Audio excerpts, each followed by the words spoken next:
Nakatikim na kayo ng masarap na macarons? Are, ay panoorin ninyo at nang malaman ninyo kung paano magawa ng masarap na macarons.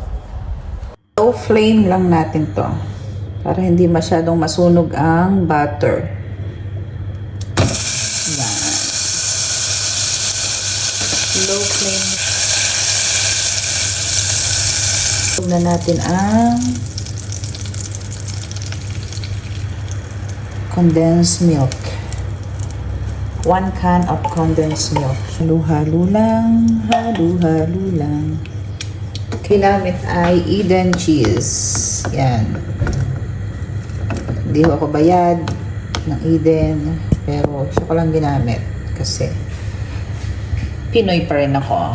Takot akong lumabas. Okay guys. Look at this. Yan. Sige, halo-halo na. Yan. Nakikita nyo, medyo tunaw na yung ating cheese. Hindi, huwag natin masyadong tunawin. Lalagyan natin ng coconut. Eto na. Berry. Tapos, ihalo lang yung flour. All-purpose. 1 teaspoon of baking powder. Oops, kaya na. Ito siya. Yung cheese. Hindi ang nakahalo sa ating coconut. Yan guys, so sa'yo mas maganda. Yan. Ilaw na yung snack. Siya guys. Ang ganda. So, patayin na natin. Naka-prepare na. Wala kasi akong yung hulmahan na So, ito lang meron akong available. Medyo matigas naman siya. So, okay na para sa akin yan. Okay. Ay, gagamit tayo ng spoon.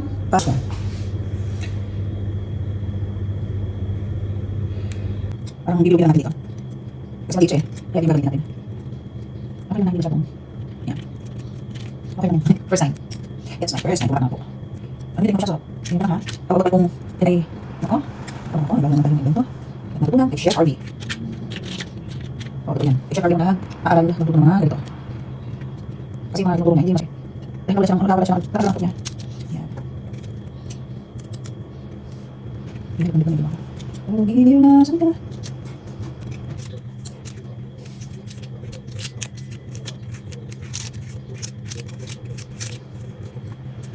Ito na siya. Okay.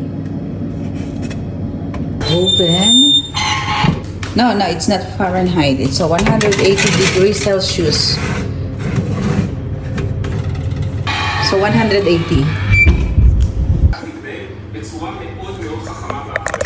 Init pa lang. Mamaya natin testing.